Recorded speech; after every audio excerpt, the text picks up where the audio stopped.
So where does Safe Haven fit into your body of work to date? Oh gosh, well, it's my 8th film that's been adapted from my novels. It's the most recent film, and it is the first film with a real strong thriller element. I think it's going to catch some viewers by surprise. Just when they think they know what they're going to expect, it all shifts, and I think people are going to walk out of those theaters talking about that film, especially toward the end, because there's some twists and turns along the way that they just probably didn't expect. Tell me about the film's central theme and like what makes that so relatable.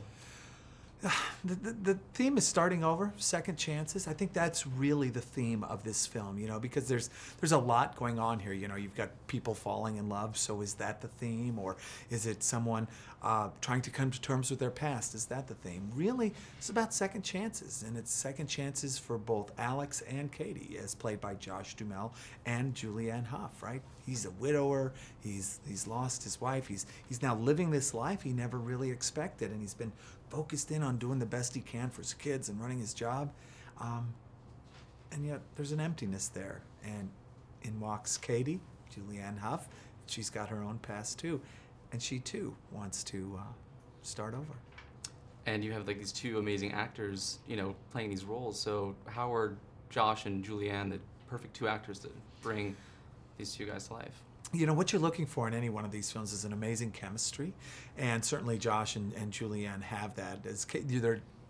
You'll see them on screen and they just light up, and that's the other thing you want, is you want someone to really light up, and you want an emotional depth to their performances that really make the viewers feel that they know these people, that they are experiencing what the characters are experiencing. And I think Josh and Julianne pulled that together wonderfully, and it sets up the film for the ride the rest of the way that'll take you home, so to speak.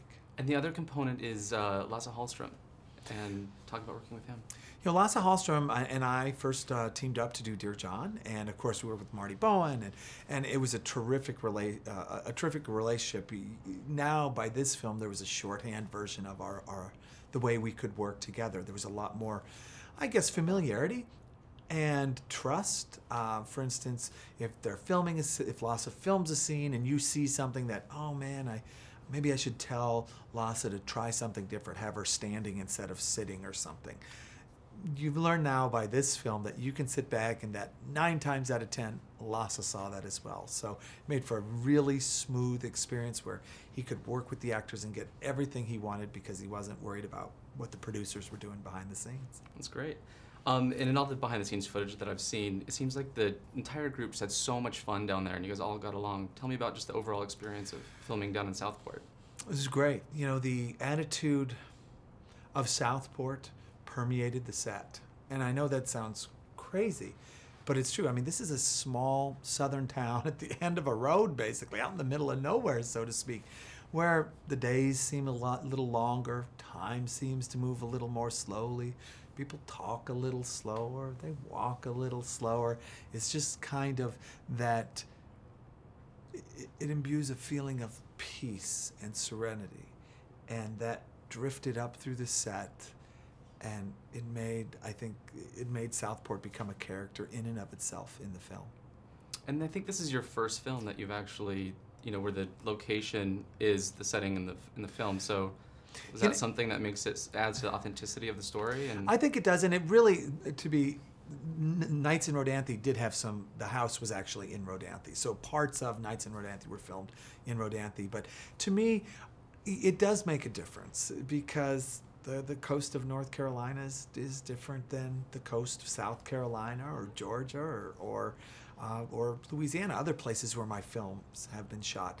In some ways, I don't think most people in the audience would ever pick up on these changes, but those of us who know the North Carolina coast are very familiar with what it's exactly like. A great example is, of course, the rocky cliffs in Message in a Bottle of the North Carolina coast.